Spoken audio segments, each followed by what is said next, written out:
Bonjour à tous, la grâce et la paix de la part de Dieu.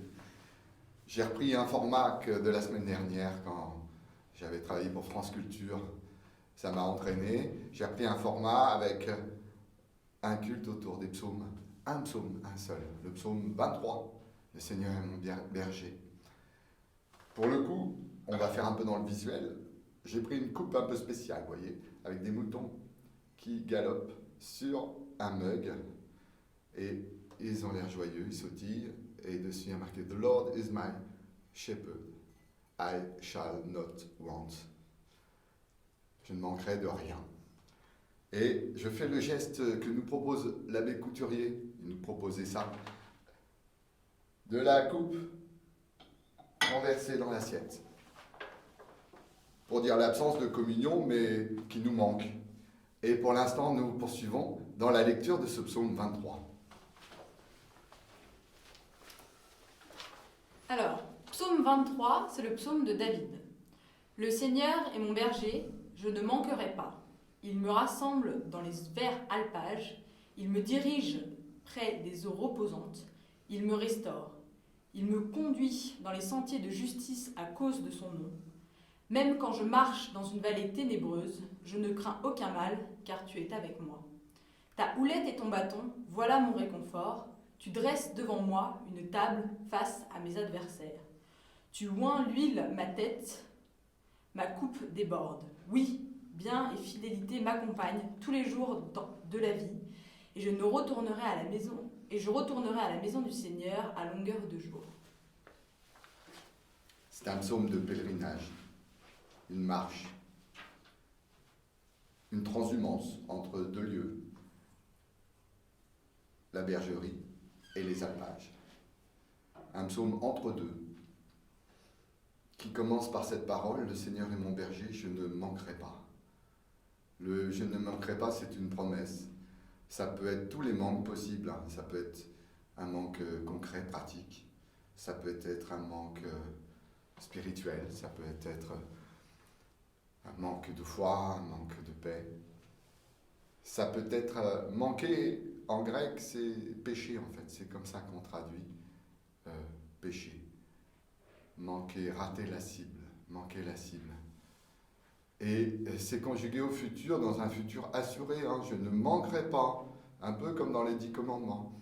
Tu ne tueras pas, c'est une promesse qui nous est faite. Et pourquoi il a cette assurance, ce psalmiste? Parce que ça commence par le Seigneur est mon berger. Voilà. En fait, le psaume qui va être toute la liturgie de ce moment commence dans la déclaration de la grâce et du pardon. Je ne manquerai pas, c'est du sûr, parce que le Seigneur est mon berger. On s'attendait à tout, à un Dieu qui fait des miracles, à un Dieu magicien, à un Dieu qui fasse restaurer la justice, la paix, qui fasse régner l'ordre. Et là, qu'est-ce qu'on rencontre? On rencontre un berger. C'est un psaume de David, et David, il sait très bien ce que c'est qu'un berger, puisqu'il en est un lui-même. Le berger quitte sa maison pour s'occuper de ses brebis, et quitte son confort. Et Dieu quitte son confort pour s'occuper de nous, et nous donner à transhumer dans nos vies. Il me dirige près des eaux reposantes, il me restaure. C'est tout un psaume qui est à la première personne du singulier, hein. Souvent dans les psaumes, il y a toutes les personnes qui sont là, il y a une communauté. Là, c'est que en jeu, hein, jusqu'au bout. Je retournerai à la maison du Seigneur. C'est un jeu qui est dans le troupeau et qui parle pour les autres. Comme moi aujourd'hui. Il me rassemble. Le verbe rabat, rassembler, dit quelque chose de mettre ensemble, joindre, faire du lien, allier. Il y a quelque chose de l'alliance dans ce verbe. Il me dirige près des eaux reposantes. En fait, la première moitié du psaume est une confession de confiance, de foi. Et cette confession de foi, elle est physiquement dans une transhumance, mais c'est en fait un pèlerinage, une marche symbolique, puisque ça conduit sur des sentiers de justice. Et là, il passe par une vallée. Le mot hébreu, c'est une vallée sombre, profonde, ténébreuse,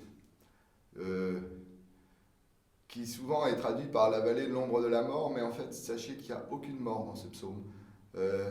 Mais malheureusement, à cause de ça, on le retrouve souvent dans les séries américaines, quand il y a la scène du cimetière, vous voyez, le pasteur ou le prêtre, il lit le psaume 23. Mais en fait, c'est un psaume très vivant, qui ne parle pas du tout de mort. Et c'est vrai qu'il traverse des moments fragiles d'incertitude. Et là, notre psalmiste continue dans sa foi. Il ne fait aucun reproche à Dieu, notez-le. Il ne dit pas, mon Dieu, pourquoi, qu'est-ce que j'ai fait au bon Dieu pour que. Il ne fait aucun reproche, il reste confiant dans ce moment de vallée ténébreuse. Je ne crains aucun mal car tu es avec moi. Ta houlette et ton bâton, voilà mon réconfort. Une de mes collègues me disait, comment ça se fait que ce berger il a besoin d'une houlette d'un côté et d'un bâton, parce qu'il peut se servir de la houlette pour éloigner les animaux sauvages. Et du coup, je lui ai répondu une fois en lui dessinant une croix avec la houlette et le bâton. Voilà, ce berger nous conduit. Et étonnamment, il dresse une table. C'est là où on est complètement étonné.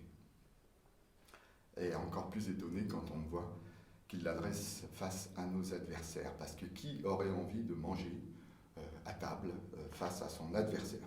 C'est pas... Et pourtant, il le dit avec joie et confiance, presque reconnaissance.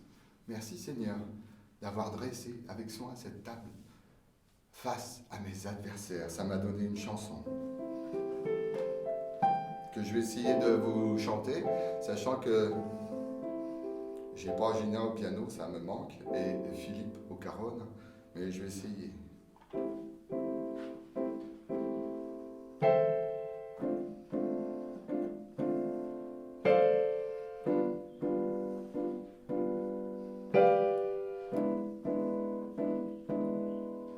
Le Seigneur est mon berger, trop cool, je ne manquerai de rien.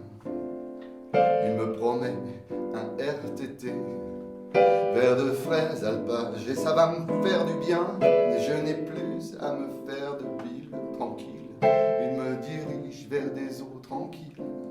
Même dans un coupe-gorge, trempe la mort. Ta houlette et ton bâton, voilà mon réconfort. Il est mon gris-gris, mon porte-bonheur, qui m'accompagne à toute heure. Le Seigneur est mon berger, mon talisman, c'est même pour ça que je le suis fidèlement.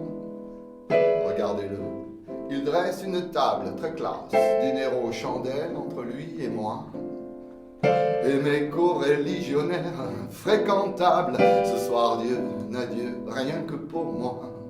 Mais qu'est-ce qui lui prend? Ça ne va pas, Seigneur. Veux-tu tuer l'ambiance en invitant mes peurs? Dîner en face à face avec ceux qui m'accusent, ces loups écumants de rage. Je refuse quand le loup et l'agneau mangeront ensemble. Ça promet un chemin de croix, il me semble. Pourquoi pas t'enquiller, leur pardonner, ou inviter Judas à ton dernier dîner. Crédule, il laisse son bâton à l'extérieur, puis vient s'asseoir près de moi. J'étais mort de peur, et quand les loups bondirent accro et à cran, il n'avait que lui-même à m'offrir en écran. Tel une brebis devant ceux qui l'attendent, il est resté muet, comme une tombe, comme un mouton qu'on mène à l'abattoir, allumant la lumière là où je broie du noir. Car mes loups, jadis, dans une religieuse comédie, la queue entre les jambes gardait leur haine enfouie. Mais là, Dieu désarmé, c'est l'occasion de leur vie de déposer les masques. Mangeons-en tous, allez-y. Quant à moi, j'en fus tout autant chaviré. Ma coupe déborde, enivré. Il y aura un avant et un après ce dîner où les poches vides, il vient me rencontrer, oui. Le Seigneur est mon berger, trop cool, je ne manquerai de rien. Tout comme il m'attend comme je suis. Je ne désire plus rien d'autre de lui que lui.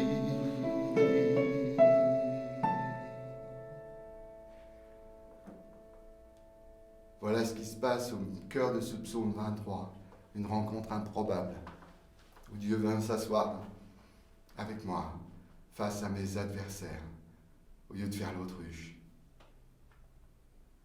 Je m'attendais à tout, sauf à un tel berger. Vous connaissez beaucoup de bergers, vous, qui dressent le couvert pour les brebis. Jésus dit cette parole dans l'évangile de Jean, « Je suis le bon berger ». Le bon berger se défait de sa vie pour ses moutons. Et cette parole du psalmiste, écrite à l'âge de fer, pas mal de siècles avant Jésus, prophétise ce qui advient et ce qui est advenu. Cette parole se termine par une parole d'envoi. Bien et fidélité. Ce bien dit la bénédiction aussi. Bien et fidélité m'accompagnent tous les jours de la vie. Le psalmiste continue avec une sérénité identique au début. En fait, on comprend le début en lisant le milieu. Et je retournerai, un engagement, une promesse, à la maison du Seigneur, à longueur de jour. Le Seigneur vous bénit, vous garde, et le Seigneur fait resplendir sur vous sa lumière et vous accorde sa paix. Bon dimanche à tous.